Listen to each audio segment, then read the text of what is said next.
Coucou les poissons, on se retrouve pour les énergies de ce mois de janvier 2024. J'espère que vous allez bien. Je vous souhaite tout d'abord mes meilleurs vœux pour cette nouvelle année. Alors, comme d'habitude, vous pouvez aller voir votre signe ascendant et votre signe lunaire. Des fois, cela nous parle plus et c'est tout à fait ok. Il n'y a aucun souci là-dessus. Vous pouvez liker, partager, vous abonner, commenter. J'adore répondre à vos messages. Ok, c'est parti. Poisson, janvier 2024. On y va, on va aller voir un petit peu l'énergie de ce mois pour vous. Alors, pour vous les poissons sur ce mois de janvier 2024. Ok, alors j'ai deux cartes qui ont sauté. Alors, le cavalier de Pentacle. Alors, le cavalier de Pentacle, déjà, on a cette notion, je trouve, de maintenir ses buts, de maintenir ses objectifs, d'avancer. On voit là hein, ce jeune cavalier, joueur de basket. Alors, on voit hein, son pentacle sur son t-shirt. Il a la détermination d'avancer vers le panier pour marquer. Donc on a ça, je trouve, dans ce cavalier de pentacle, la détermination, l'envie d'avancer vers ses buts et ses objectifs. Et on a le 9 de pentacle. Alors, pour vous les poissons, sur ce mois de janvier, on est dans les pentacles. Donc on est dans plutôt la sphère matérielle, quelque chose de très... j'aime bien dire de très terrestre, de très palpable, matériel, financier, voilà, quelque chose que l'on peut toucher, vous voyez le côté, ouais, le côté matériel. Et donc avec ce 9, on a aussi ce côté profiter. On voit ce personnage qui est parti faire du shopping, qui profite pleinement du confort matériel qu'elle s'est créé. Donc on a avec ces deux cartes, pour moi, cette persévérance, cette détermination d'aller de l'avant pour se créer le confort matériel qui va nous permettre d'en profiter. En tout cas, qui va vous permettre, les poissons, d'en profiter sur ce mois de janvier. On a vraiment quelque chose de l'ordre où les choses sont posées, les choses sont claires, et vous avancez encore avec détermination, persévérance, vers ses objectifs. Alors on peut tout à fait avoir le côté professionnel qui ressort avec les pentacles, hein, professionnel dans le sens où on pose sa carrière pour réussir financièrement parlant. On a vraiment ce côté-là, on voit vraiment cette détermination et cette satisfaction qui est là avec ce 9 de pentacle. Alors on va aller voir avec l'oracle Béline pour compléter pour vous les poissons sur ce mois de janvier.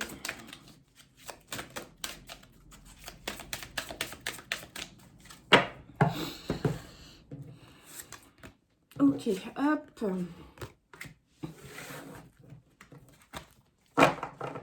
Alors, j'ai la carte de l'étoile de l'homme. Alors, l'étoile de l'homme, premier sens de la carte, hein, c'est vous si vous êtes un homme ou un homme proche de vous qui peut être partie prenante de ce mois de janvier. Dans un deuxième temps, on peut plutôt aller sur une énergie yang, une énergie d'action, de développement, de force, de courage, de détermination. Encore pour ce mois de janvier pour vous. Et avec cette carte des présents, je trouve qu'elles sont assez raccord, ces cartes, avec les deux cartes de tarot qui sont sorties. La carte des présents, je trouve qu'elle va bien avec cette carte du 9 de pentacle, hein, où elle profite et donc elle s'offre des petits cadeaux. Et bien là, avec la carte des présents, on a aussi ce côté cadeau, ce côté instant présent aussi.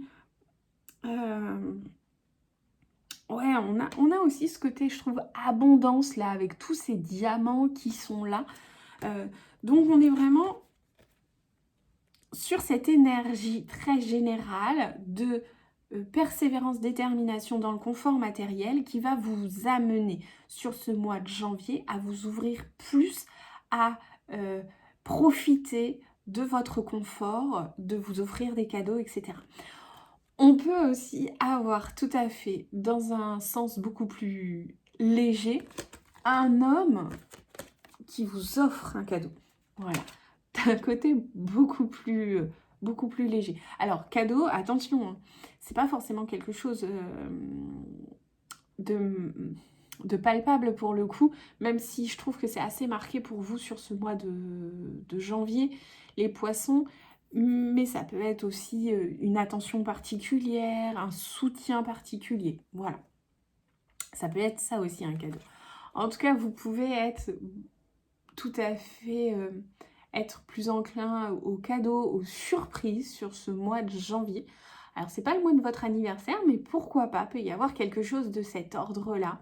On peut avoir peut-être, je sais pas, un anniversaire de mariage, un anniversaire de relation de couple. On peut avoir, voilà, donc un conjoint qui vous fait un cadeau. On peut être ouais, plus enclin aux bonnes surprises sur ce mois de janvier. On va les voir. On va compléter d'un point de vue sentimental, relationnel.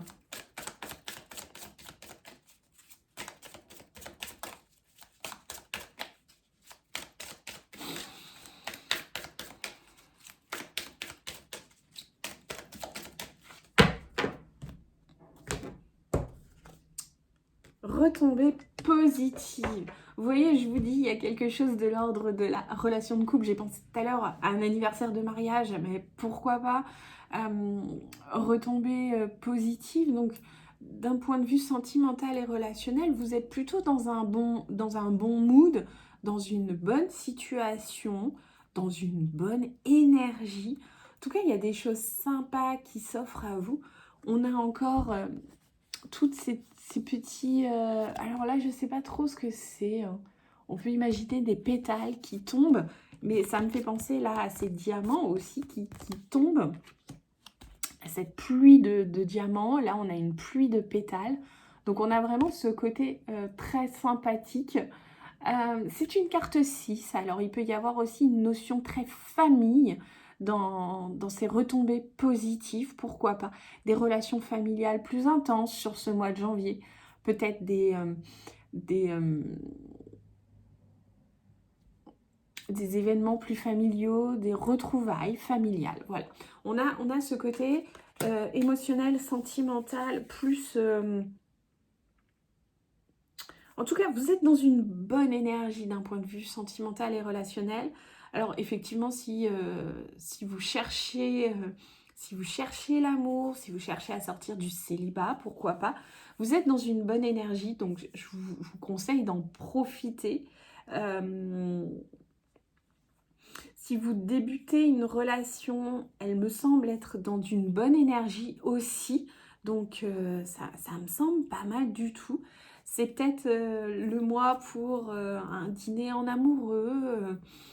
Voilà, quand je repense tout à l'heure à ce que je vous disais, l'étoile de l'homme et les présents, ça peut être juste un homme qui vous offre un bouquet de fleurs, par exemple. Voilà, on a cette énergie très positive d'un point de vue sentimental et relationnel. Et ça, c'est plutôt cool pour vous, les poissons. Alors, d'un point de vue pro maintenant. Quand on parle de cadeau, ça peut être juste quelqu'un qui vous offre un café aussi, par exemple. Je pense à ça.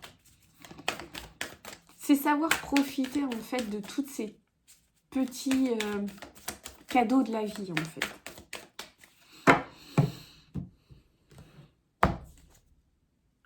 Que devez-vous lâcher? Intéressant. Intéressant, les poissons. Parce que on est donc sur ce cavalier de Pentacle, la persévérance, détermination, qui avance vers ses objectifs. Et là, d'un point de vue pro, il y a ce côté qui dit, ok, qu'est-ce que vous devez lâcher peut-être pour avancer de manière plus légère, pour avancer plus sereinement vers vos objectifs? Il y a quelque chose de l'ordre de pas abandonner, hein. On n'est pas sur de l'abandon, mais plutôt vous délester, vous séparer de quelque chose pour vous permettre d'évoluer. Vous savez, un petit peu comme les montgolfières où on lâche là les sacs pour permettre de prendre son envol. On détache la montgolfière du sol là pour l'aider à prendre de la hauteur, et bien c'est un peu ça. Donc vous, qu'est-ce que vous devez lâcher, les poissons, pour vous permettre d'avancer, pour vous permettre d'évoluer encore plus sereinement. Donc si vous êtes à la recherche d'un boulot, ça peut être sur quel point êtes-vous prêt à faire des concessions, et donc peut-être clairement vous devez lâcher tout de suite. Qu'est-ce que vous devez lâcher pour aller vers ce nouveau boulot? Si vous êtes à la recherche d'une évolution professionnelle, ok, qu'est-ce que vous devez lâcher pour avancer? Sachant que, je le dis et je le répète, tous les domaines de notre vie sont entremêlés, impactés. C'est un peu comme une toile d'araignée où tout avance ensemble, c'est-à-dire que s'il y a quelque chose qui change dans mon domaine professionnel, bah, ça va impacter les autres domaines de ma vie, bien sûr. Donc, que devez-vous lâcher pour avancer, pour évoluer professionnellement parlant? Il y a peut-être des choses aussi sur lesquelles vous devez apprendre à dire non, parce que vous n'êtes pas en mesure de tout faire, parce que tout faire ne vous convient pas, et qu'il faut apprendre aussi à dire non, les poissons. Sur certaines choses dans le domaine pro. J'ai cette notion importante du non qui vient à moi. Et donc, sur quoi devez-vous dire non? Et donc, apprendre à lâcher aussi là-dessus, à poser des limites, en fait. Voilà, j'ai cette notion-là qui vient pour vous, les poissons, savoir poser des limites. D'un point de vue santé, bien-être, les poissons,